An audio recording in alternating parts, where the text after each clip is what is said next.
Hello, you guys. Welcome back to another episode of the New Day with Natalie podcast. I am your host, Natalie Louise.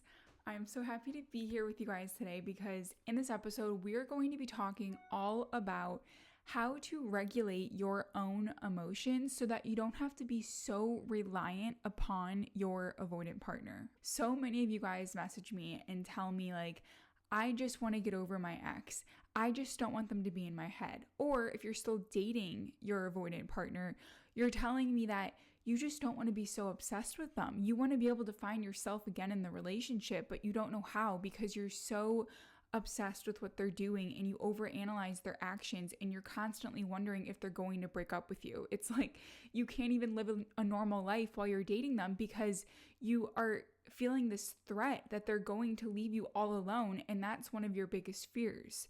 So in this episode, I want to share with you some tools that you can use in your own life, in your own day-to-day life, on how to calm yourself down, regulate your own emotions so that you're not forcing your partner to do that indirectly, because I guarantee your avoidant partner or ex really felt like or feels like you put this very intense and heavy responsibility onto them to stabilize your emotional state, to make you feel like you were happy, to make you feel like you are secure, and to basically give you what you need when you're having a bad day, when you're having a crying fit, when you feel all alone, when you need reassurance, when you need validation. It's like they have to be there for you.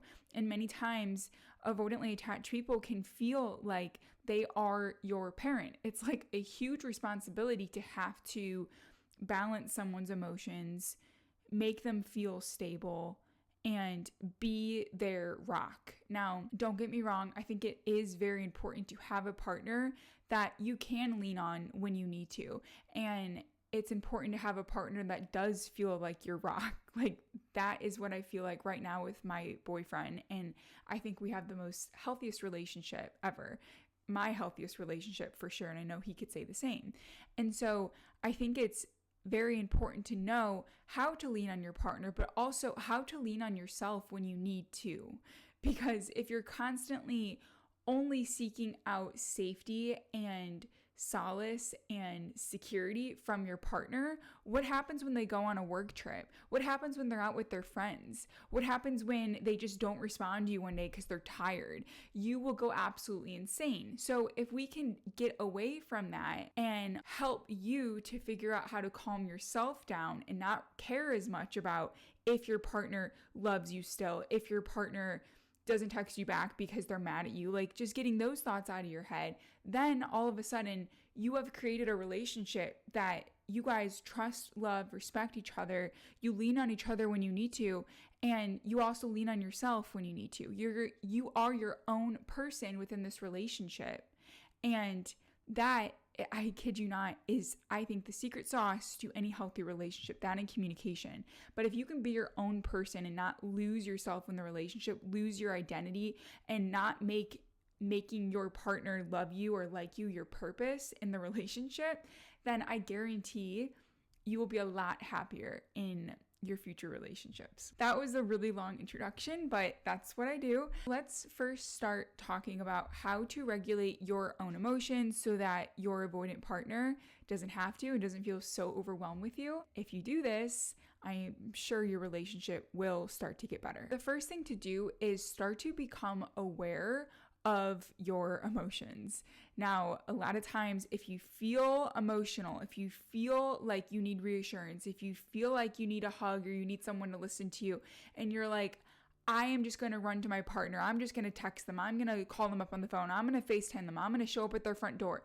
If that's what you do, like the minute you feel uncomfortable, instead of running to your partner, stop yourself and try to figure out what emotion am I experiencing. This is also going to help you move towards a secure attachment. To become secure, you need to be aware of yourself, change your actions because of those emotions. Now, those emotions could arise because you might have been triggered, someone might have said something, like etc. So just being aware of your emotions is the first big step. You could be feeling anger, you could be feeling lonely, you could be feeling sadness, anxiety, hopelessness, whatever it is, just name the emotion. I would recommend trying to understand where those emotions arise. What was the exact thing that triggered you that made you feel hopeless?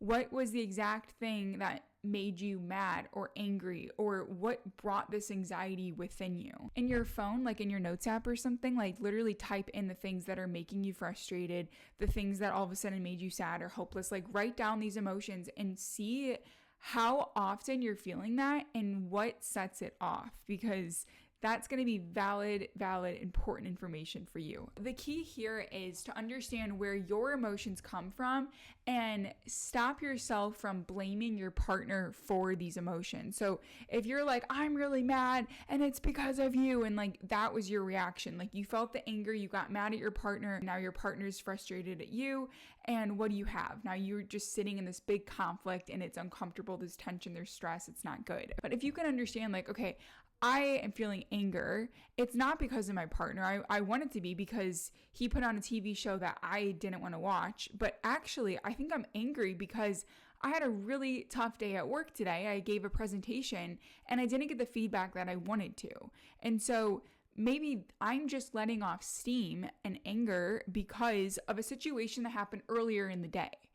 So again, to get to this point, it's challenging because you've probably never done this before, but before you just jump to blaming your partner or jump to getting mad at your partner or jump to like telling your partner all these things like I'm feeling hopeless, I'm feeling lonely, just sit with yourself and see if you can handle these emotions. What I also like to do is almost like visualize like the younger version of yourself is coming to the adult version of you, which is your current present day you, okay? And this little child version of you is just like, I am feeling sad. What would you ask that child if you wanted to know like why they're sad? You'd probably be like, oh, well, what's wrong? What's the problem? And you'd have a very open conversation with this little child, right? Which is you.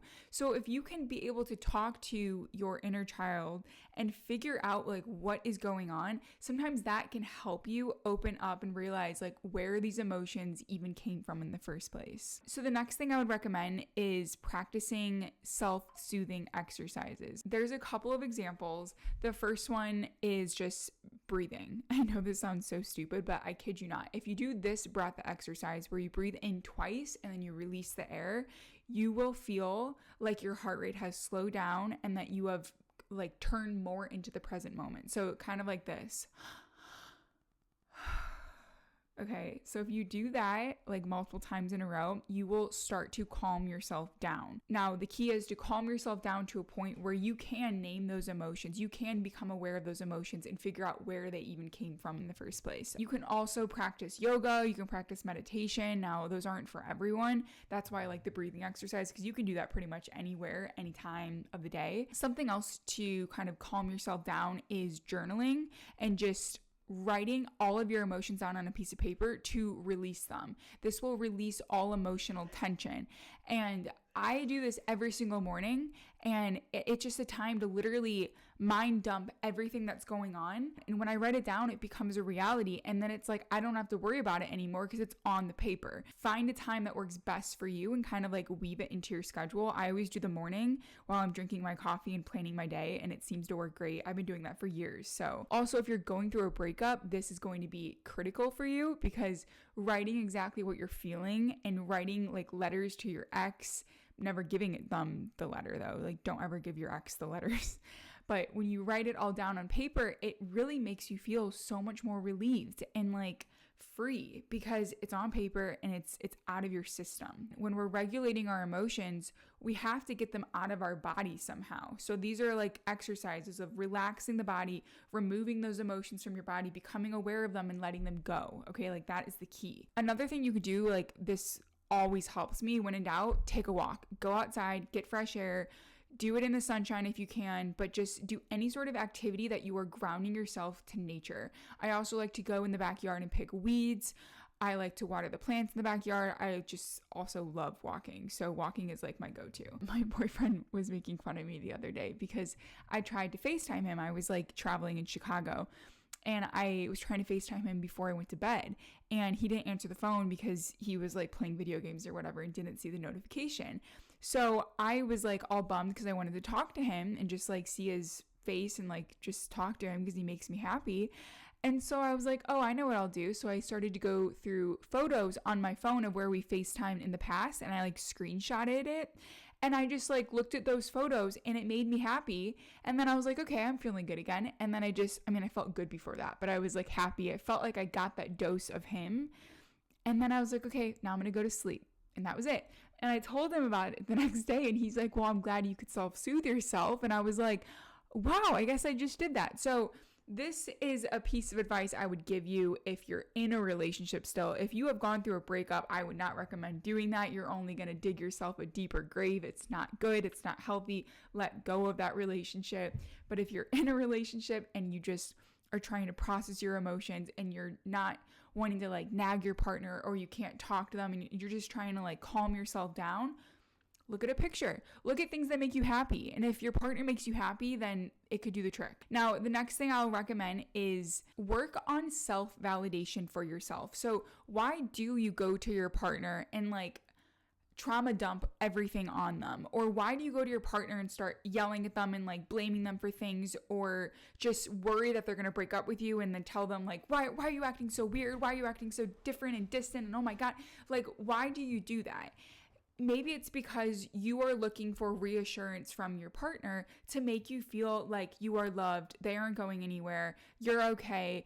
And it's almost like you're seeking self-validation, right? Like that what you're doing in life is right, and this relationship is working out and everything is going to be okay. Like you're seeking that validation from your partner. That's why you want to tell them stories. That's why you want to open up and share these secrets and like tell them something that crazy happened at work. Like all these things, you want to get that validation from your partner. So what I would recommend is, in order to regulate your emotions, it's important to give yourself what you need instead of finding that in your partner. So if you are seeking that self-validation, give yourself that self-validation, literally in the name, self-validation. You don't need your partner to validate you. They can reassure you, they can validate you, they can love you, they can make you feel secure, but you can also do that for yourself. Like, do you see the difference? What I always do is just remind myself that the feelings that I am experiencing are completely valid, and the fear I might feel towards things, the anxiety I might feel towards things, the sadness, the hopelessness that sometimes I feel, those things are all valid and it's okay. Like it's an emotion. It's there because it's trying to like tell me something.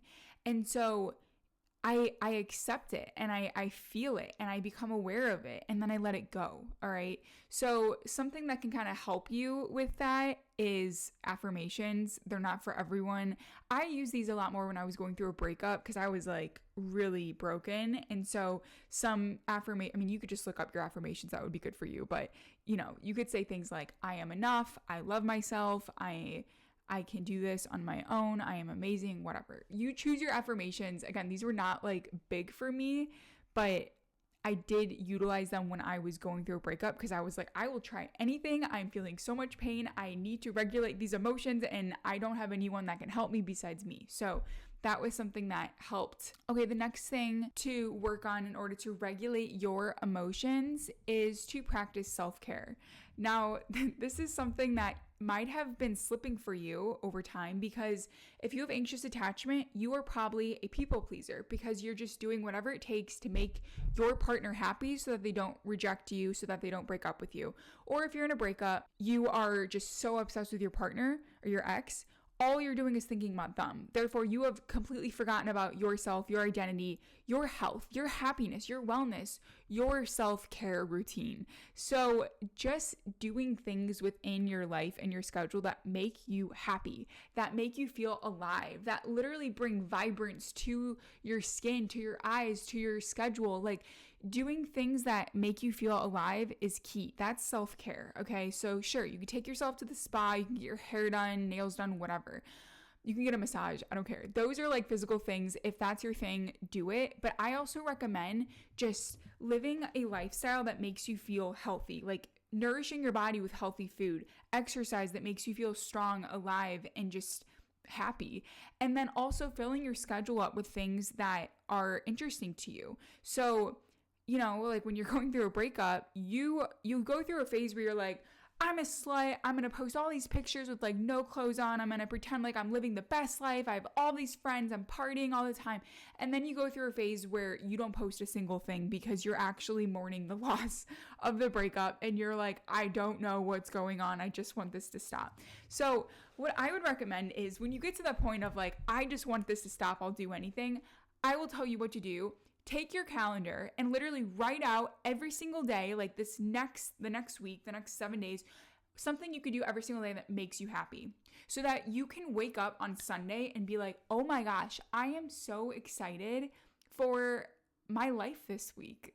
Like, I am so lucky to live this life, to do the things that make me so happy. When you start, like, okay, it's one thing to write it down. It's another thing to do it. But then it's another thing to actually enjoy what you're doing, to find like peace and love and excitement for the schedule that you've created for yourself. Because that's what life is about, I think. Just doing things that make you happy, that make you feel alive, and that touch your heart and inspire other people along the way. And the thing is, you guys, this doesn't just happen like when you're out of a breakup. This can also happen when you're in a rut, when you're feeling like uncreative, uninspired, when you're feeling like, I don't like my life anymore, I need to change things up. And so it's okay to just take your calendar and fill it up with things that kind of spark interest in you, things that, you know, socializing with new people, making new friends, going to events that kind of push your limits a little bit. I know for me, you know, when I was going through a breakup, I called it the focus on you era. And so I literally I picked up my travel game. Like, I went on a trip every single month, like fresh out of the breakup. I was going like every month to a different place in the US. And then I decided this grand plan to quit my job and travel all over Europe and visit 15 countries in 2 months. I just let my younger self decide exactly what she wanted to do. And I was like, you know what? Let's do it. Let's have fun. Like, why am I living a life that is not making me happy? Why am I still so into this guy that literally does not care about me? And I realized it wasn't actually all about him. It wasn't the way that he made me feel. I went deeper. I was just really unhappy with the way my life was at that point in time. You have to have the courage to change things, to flip the script, to start something new. And so for me, it was traveling that made me feel really alive and happy. And then just being on the beach, like that is something I just knew about myself, especially after traveling to so many different places. The beach always made me the happiest. So I knew like, okay, the beach and traveling, like these things are great. And I just knew I loved to cook. So I just kept tapping into that. I learned how to make candles. I started a candle business. I started a food photography business. I just tried all these different things that made me happy. And along the way, I was taking care of myself. I was taking care of my needs, and I was learning more about myself. And again, along the way, I was learning how to understand my emotions, regulate my emotions, and let go of the negative emotions that I was experiencing all by myself, not leaning on anyone else. I was single the whole time. Then I met my boyfriend, and he has just been amazing to me since day one. Yes, I lean on him a lot, and he helps me to regulate my emotions, but I also can do it on my own. I go on walks, I exercise every single day, I cook healthy food. All these things are helping me to calm myself down, take care of myself, and regulate my emotional state. I've also picked up different like hobbies, if you will, like painting, like all my little paintings behind me, and pottery. I'm telling you guys, this journey that you're on right now, it does not stop when you figure out how to regulate your emotions, or like when you get over your ex, or like when you're finally happy in a relationship. Like, your entire life is a journey, and like you're constantly learning and figuring things out. So like, I'm just telling you what I've learned from this point in my life and through my experiences, so take it as you will. Now, the next thing you can do to regulate your emotions so that you don't have to lean on your partner and push a ton of responsibility onto them is to cultivate some independence within your life. So I'm not saying become like a full-blown or avoidantly attached person where like you don't need a single soul in your life besides yourself. No, I'm saying develop an independence where you are your own person outside of your relationship. Like, you have your own friends, you have your own career, you have your own hobbies, you have your own exercise routine. You also do stuff with your partner, you exercise with your partner, you guys have friends and like dinner dates and all the things, but you can still be your own person, okay? So if you focus on some sort of like personal growth goal that you have, that can kind of help you boost your confidence and make you feel better about yourself, because you're reducing reliance on your partner. Because if you're focused on your goals and your life and just living your best life, you're not so focused on your partner and why they aren't texting you back or why their behavior is changing or why they're not acting the same or whatever it is. Instead, it's like you have your own life, you have your own independence, you're doing your own thing, but you also are a team. Does that make sense? I don't want to encourage you to be like so independent and autonomous that you don't need anyone. I'm not saying that. I'm saying don't forget who you are. You have your own identity beyond your partner. You guys are a team, but you also are your own individual people. Does that make sense? Another thing you could do to regulate your emotions is reframe your thinking, like your mindset. Whenever you experience thoughts like, they don't love me, they haven't texted me back because they don't love me, they're going to break up with me. Like, whatever the trickle of thoughts are that lead you to they're going to end it, like they hate me, they don't love me, like I've done something wrong. What you can do to regulate your emotions and kind of calm your anxiety is to ask yourself, okay, where is the evidence behind them not liking me? Where is this evidence behind them not sending a text and like that is the reason why they're going to break up with me? And if you really think about it, it's like you're taking one single text, or like you're analyzing the fact that they took like all day to respond to a text, and you're using that as your evidence for why they're going to end a relationship with you.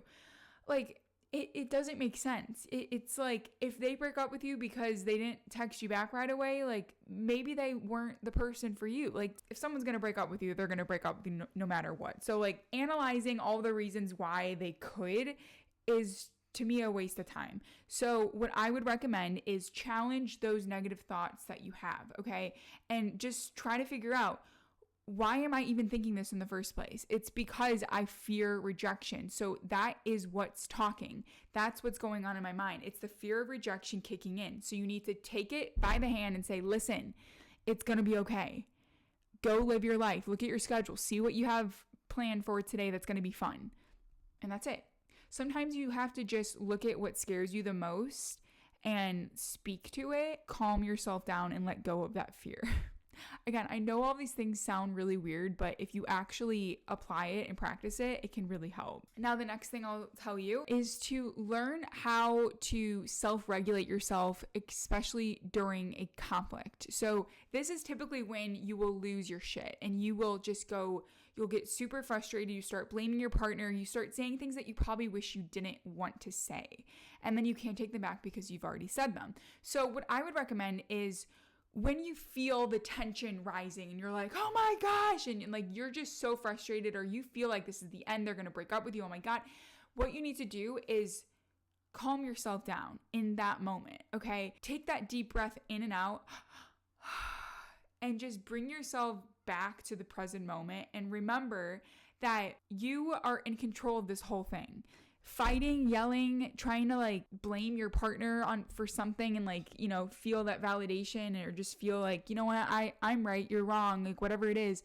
If you can just bring yourself to the present moment and just figure out, again, why you're experiencing that emotion, where it's coming from. Maybe it's not your partner, but if it is your partner, say it in the most calm way possible. And also have a resolution ready to go as well. If you can do that successfully, then when you're experiencing a conflict, your emotions won't go completely out of whack, because you've calmed yourself down, you've breathed, you're now in the present moment, you're looking at things with clarity, and now you can talk about what the problem is. Now, the other thing is, you could, if you feel like you're super stressed out and you're like entering a conflict and you're like, this is too much for me, you can excuse yourself from the situation. So if you don't want to talk about it right now, or you're like, this is too much, say, listen, I need 10 minutes and then we can come back to this. And your partner can tell you that too. They definitely have the right. So just keep that in mind. And then the last thing I'll tell you is a visualization, okay? So if you have ever experienced a wave of emotions and you're like, I need my partner to calm me down, I need to get mad at them and that will make me feel better, whatever it is, whatever your situation, try to think of this visual. If you ever just look up in the sky and you see the clouds and you see that they are slowly moving across the sky, that is what your emotion that you are experiencing in that moment is doing. It is moving. It is moving. It is on the go. And so it is not going to feel like this forever. It is going to pass and you are going to let it go.